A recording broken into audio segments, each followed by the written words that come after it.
Assalamualaikum warahmatullahi wabarakatuh. Selamat pagi anak-anak. Semoga semuanya dalam keadaan sehat walafiat. Nah, hari ini kita berjumpa lagi dengan Bun Nurul Hidayah, pelajaran matematika kelas 9. Sebelum memulai KPM, alangkah baiknya kita membaca doa terlebih dahulu, agar ilmu yang kita pelajari hari ini akan bermanfaat. Berdoa mulai. Selesai. Nah, anak-anak, kita akan melanjutkan materi transformasi. Sebelum melanjutkan, Ibu akan mengulas materi sebelumnya. Pada pertemuan kemarin, kita mempelajari tentang transformasi, khususnya tentang translasi dan refleksi. Translasi itu apa? Translasi itu pergeseran, dan refleksi itu adalah pencerminan. Nah, pada hari ini Ibu akan membahas transformasi lagi, khususnya tentang rotasi dan dilatasi. Apa itu rotasi dan dilatasi? Nah, mari kita lihat penjelasan video berikut. Nah, hari ini kita akan mempelajari tentang rotasi dan dilatasi.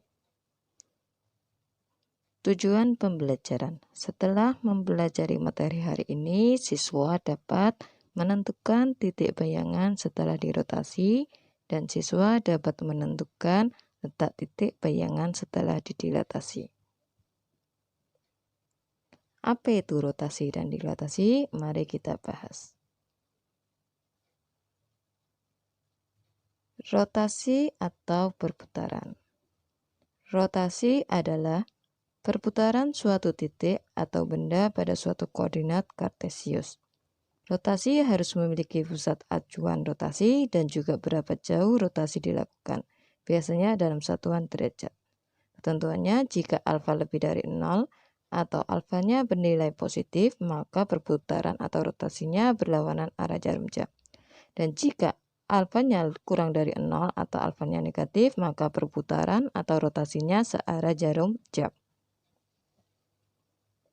Nah, di sini ada rumus. Jika titik P, X, Y dirotasikan dengan acuan titik pusat O 0,0 sejauh alfa derajat. X, Y rotasinya, misal ini ada X, Y dirotasikan dengan titik pusat O sejauh 90 derajat, maka titik bayangannya dirumuskan dengan negatif Y, X. Jika titik P, X, Y dirotasikan dengan titik pusat O sejauh negatif 90 derajat, maka rumusnya Y, negatif X. Untuk rumus selanjutnya bisa kalian baca sendiri. Nah, ini untuk titik P, X, Y jika dirotasikan dengan acuan titik A, B sejauh alfa derajat. Nah, di sini titik acuannya beda, yang tadi 0,0 sekarang A, B. Misal titik P, X, Y dirotasikan dengan pusat rotasi A, B sejauh 90 derajat. Maka rumusnya negatif dalam kurung Y dikurangi B tambah A, dalam kurung X kurangi A tambah B. Jika P, X, Y dirotasikan dengan pusat rotasi A, B sejauh negatif 90 derajat, maka rumusnya dalam kurung Y kurangi B ditambah A, negatif dalam kurung X kurangi A tambah B. Untuk rumus selanjutnya bisa kalian baca sendiri, ya, pahami. Sini ada contoh soal.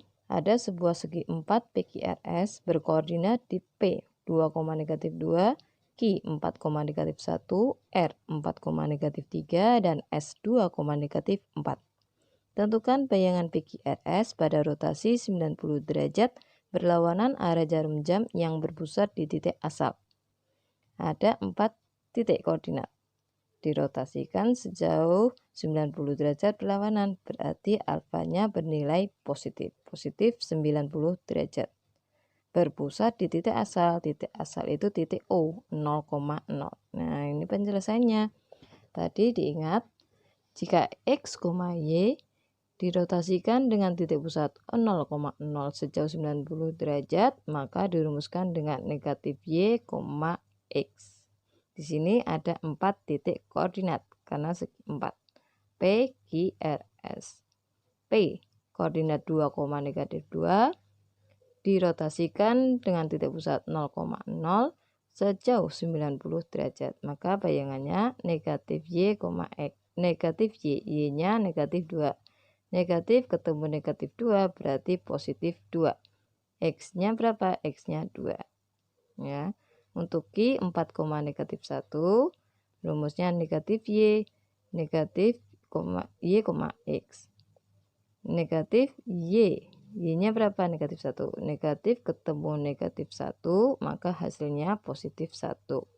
X-nya berapa? X-nya 4. Berarti 1,4. Untuk R sama S, langkahnya sama dengan P dan Q. R 4, negatif 3. Negatif Y, negatif ketemu negatif 3, 3, X-nya 4. Dan S juga negatif Y, negatif ketemu negatif 4, 4, X-nya 2. Untuk contoh soal yang kedua. Sebuah titik koordinat K, 4, negatif 2, dirotasikan 180 derajat berlawanan arah jarum jam dengan titik acuannya 2,1. Tentukan titik bayangan K. Di sini titik acuannya beda. Titik acuannya 2,1. Jika titik K, X, Y dirotasikan dengan A, B sejauh 180, maka rumusnya negatif dalam kurung X kurangi A tambah A, negatif dalam kurung Y kurangi B tambah B. Di sini titiknya K, 4, negatif 2. 4 sebagai X, negatif 2 sebagai Y. Dirotasikan dengan titik pusat 2,1. 2 itu sebagai A dan 1 sebagai B.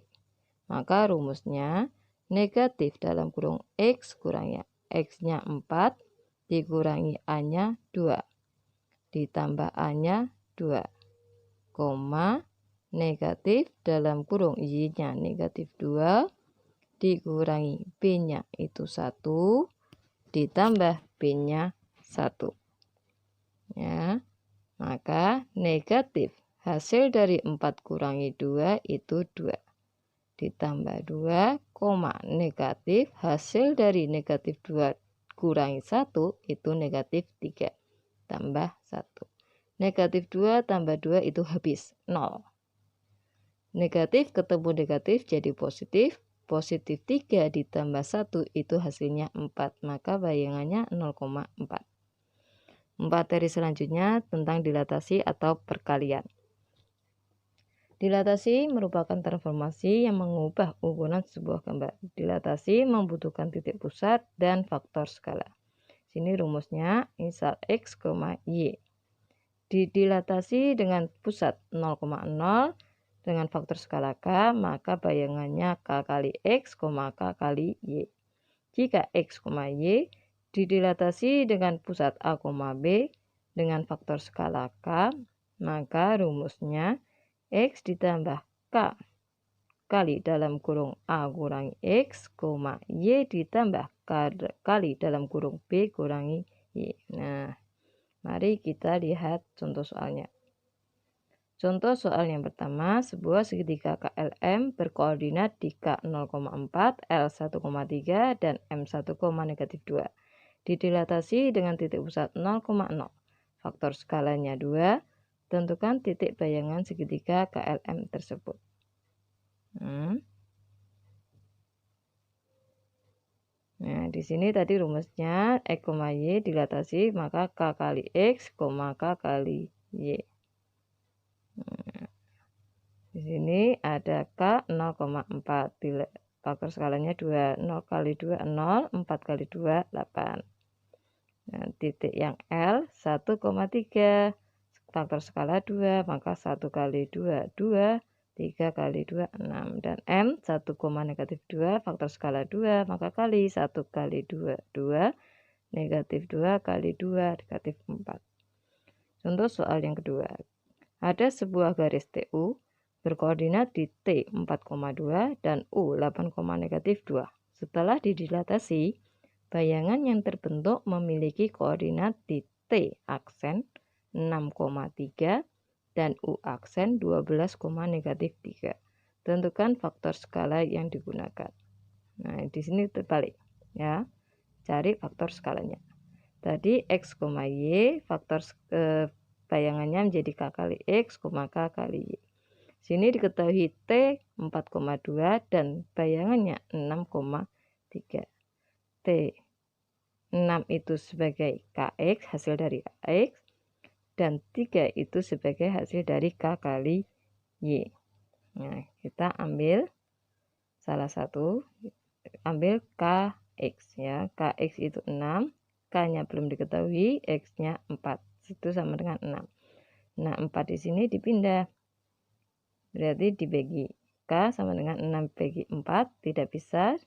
Maka diperkecil 3 bagi 2. Untuk yang U juga sama. 8,-2. Bayangannya 12,-3. Kita ambil yang K kali Y. K kali Y itu bernilai negatif 3. K-nya belum diketahui. K dikali Y-nya negatif 2 sama dengan negatif 3. Negatif 2 dipindah berarti dibagi. Negatif 3 bagi negatif 2. Negatif ketemu negatif, positif. 3 bagi 2.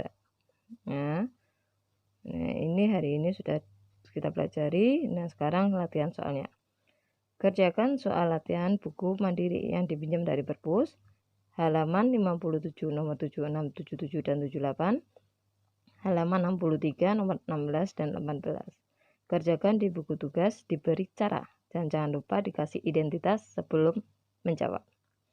Nama lengkap, kelas, dan nomor absen.